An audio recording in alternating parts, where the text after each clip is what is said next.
Sobat, di tangan saya ada satu buku yang menurut saya sangat menarik, yang baru saja saya terima dari KPU Provinsi Sulawesi Utara. Judul buku ini adalah Gerbang Demokrasi, ialah jejak-jejak demokrasi elektoral di Indonesia yang bibit-bibitnya muncul dari kawasan Sulawesi Utara.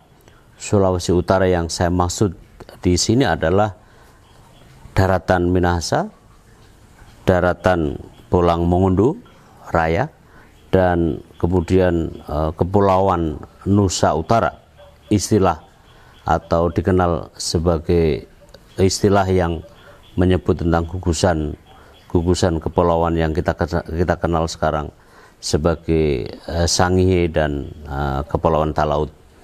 Nah, di buku ini yang kebetulan saya diminta menjadi editornya oleh KPU Provinsi Sulawesi Utara, terbagi ke dalam 10 bab.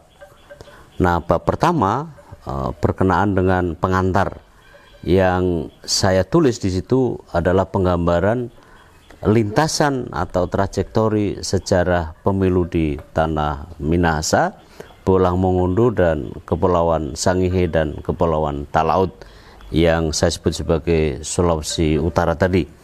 Nah, di situ juga saya menggambarkan bahwa pentingnya Sulawesi Utara karena pemilu pertama, eksperimen pertama selain Yogyakarta pada awal kita merdeka itu adalah Sulawesi Utara.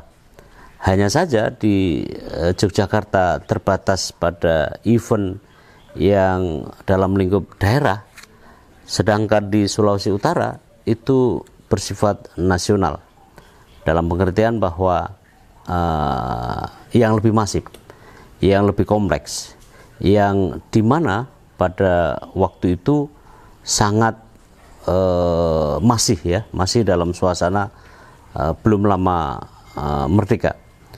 Nah, sebenarnya rencana pemerintah Indonesia di awal kemerdekaan untuk menggelar pemilu pada tahun 1946, 1 tahun setelah bangsa ini memproklamasikan kemerdekaannya. Tetapi baru terlaksana seperti yang kita tahu tahun 55.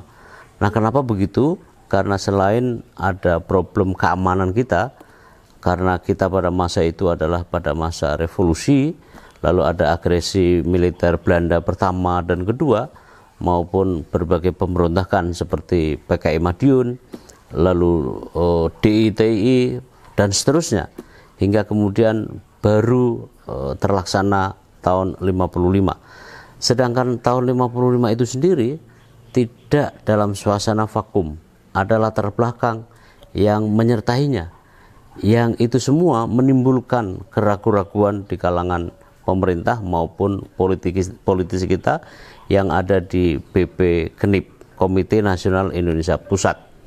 Nah, karena apa?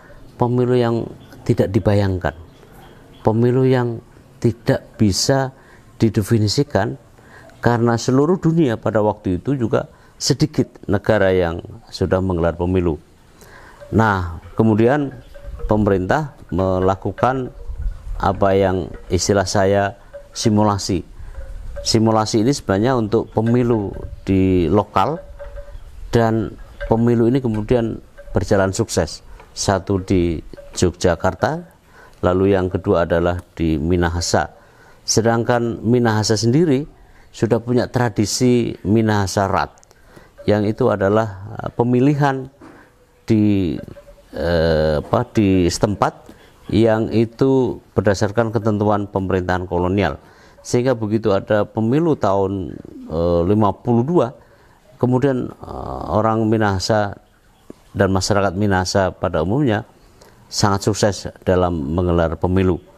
Nah, kesuksesan pemilu di Minahasa inilah kemudian menjadi penyemangat gitu ya, sebagai bagian ya simulasi tadi, yang kemudian laporannya dibawa dan disampaikan kepada pemerintah maupun BP KNIP.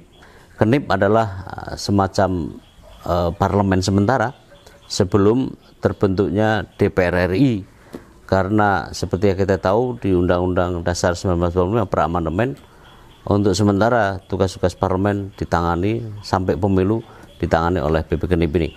Nah kemudianlah setelah sukses dalam menggelar pemilu di Minahasa, maka kemudian pemerintah Indonesia yang semula masih menggantung undang-undang tentang pemilu kemudian segera diundangkan, diresmikan, lalu kemudian menjadi peyakin dari satu proses pemilu yang digelar.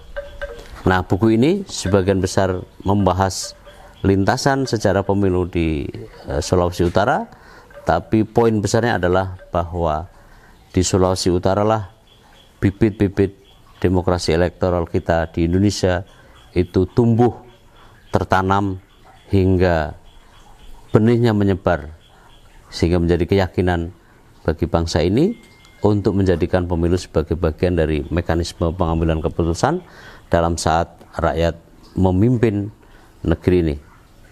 Silakan membaca buku ini. Terima kasih.